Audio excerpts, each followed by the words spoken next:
എൻസൈക്ലോമിൻസിന്റെ പുതിയൊരു വീഡിയോയിലേക്ക് ഏവർക്കും സ്വാഗതം. സംസ്ഥാന സർക്കാരിന്റെ ഒരു പ്രധാനപ്പെട്ട അറിയിപ്പാണ് ഇന്ന് നിങ്ങളുമായി പങ്കുവെക്കുന്നത്.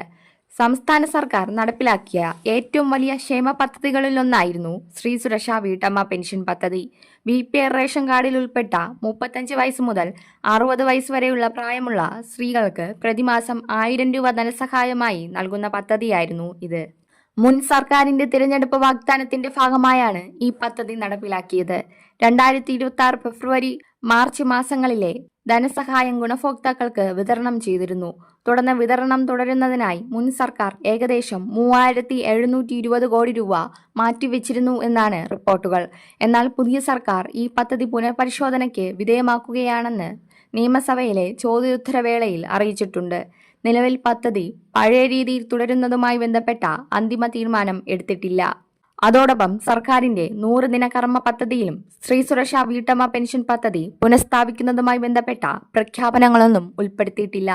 അതിനാൽ അടുത്ത 100 ദിവസത്തിനുള്ളിൽ പദ്ധതി പുനരാരംഭിക്കുവാനുള്ള സാധ്യത നിലവിലില്ലെന്നാണ് ലഭ്യമായ വിവരം. ഇതിനിടെ 3 മാസത്തെ കുടിശ്ശികയും നിലവിലുണ്ട്.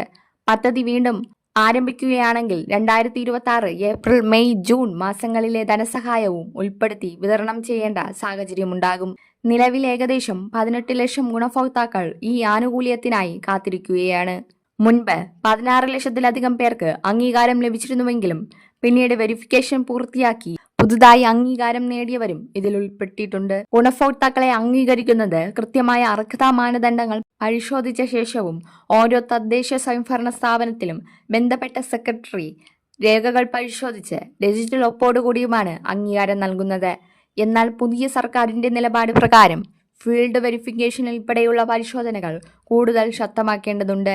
ചിലർക്ക് മറ്റ് ജോലികളും വരുമാന മാർഗങ്ങളും ഉണ്ടായിരിക്കാമെന്നതിനാൽ യഥാർത്ഥത്തിൽ അർഹരായവർക്ക് മാത്രം ആനുകൂല്യം ലഭിക്കുന്ന തരത്തിൽ പുതിയ രീതിയിൽ പദ്ധതി ആവിഷ്കരിക്കാനാണ് സർക്കാർ ആലോചിക്കുന്നതെന്നാണ് അറിയിക്കുന്നത്. ഇതിനോടൊപ്പം കോളേജ് വിദ്യാർത്ഥിനികൾക്ക് പ്രതിമാസം 1000 രൂപ നൽകുന്ന പുതിയൊരു പദ്ധതി പരിഗണനയിലുണ്ടെന്നും റിപ്പോർട്ടുകളുണ്ട്. അതിനാൽ ഭാവിയിൽ അത്തരം പദ്ധതികൾക്കായിരിക്കും കൂടുതൽ പ്രാധാന്യം ലഭിക്കാനുള്ള സാധ്യത. സ്ത്രീ സുരക്ഷാ വീട്ടമ്മ പെൻഷൻ പദ്ധതിയിലെ ഗുണഭോക്താക്കളുടെ വിവരങ്ങൾ സർക്കാരിന്റെ കൈവശമുണ്ട്. അതിനാൽ പുതിയൊരു പദ്ധതി നടപ്പിലാക്കിയാൽ അർഹരായവർക്ക് സഹായം ലഭ്യമാകാൻ സർക്കാർ ശ്രമിക്കുമെന്നാണ് സൂചന. അതേസമയം പദ്ധതി നിർത്തിവച്ചതിനെ തുടർന്ന് വിവിധ ഭാഗങ്ങളിൽ നിന്ന് പ്രതിഷേധങ്ങളും ആവശ്യങ്ങളും ഉയരുന്നുണ്ട്. പൊതുജനാഭിപ്രായവും വകുപ്പ് തല ഉദ്യോഗസ്ഥരുടെ റിപ്പോർട്ടുകളും ഉൾപ്പെടെ സർക്കാർ ഇപ്പോൾ വിശദമായി പഠിച്ചു വരികയാണ്.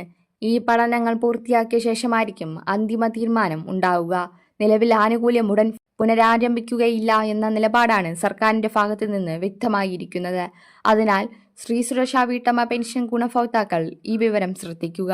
കുടിശ്ശികയും തുടർ മാസങ്ങളിലെ ധനസഹായവും പുതിയ സർക്കാർ തീരുമാനം വരുന്നതുവരെ ലഭിക്കാനുള്ള സാധ്യത നിലവിലില്ലെന്നാണ് ലഭ്യമായ വിവരം. കൂടുതൽ ഔദ്യോഗിക അറിയിപ്പുകൾ ലഭിക്കുന്ന മുറയ്ക്ക് അത് നിങ്ങളിലേക്ക് എത്തിക്കുന്നതായിരിക്കും. ഈ വിവരം ഉപകാരപ്രദമാണെന്ന് തോന്നിയാൽ നിങ്ങളുടെ സുഹൃത്തുക്കൾക്കും കുടുംബാംഗങ്ങൾക്കും ഷെയർ ചെയ്യുക. ഇത്തരത്തിലുള്ള വിശ്വസനീയമായ അപ്ഡേറ്റുകൾക്കായി നമ്മുടെ ചാനലായ എൻസൈക്ലോമിൻസ് സബ്സ്ക്രൈബ് ചെയ്യാനും ഫോളോ ചെയ്യാനും മറക്കരുത്. വീണ്ടും പുതിയൊരു വീഡിയോയുമായി വീണ്ടും കാണും വരെ ഗുഡ് ബൈ.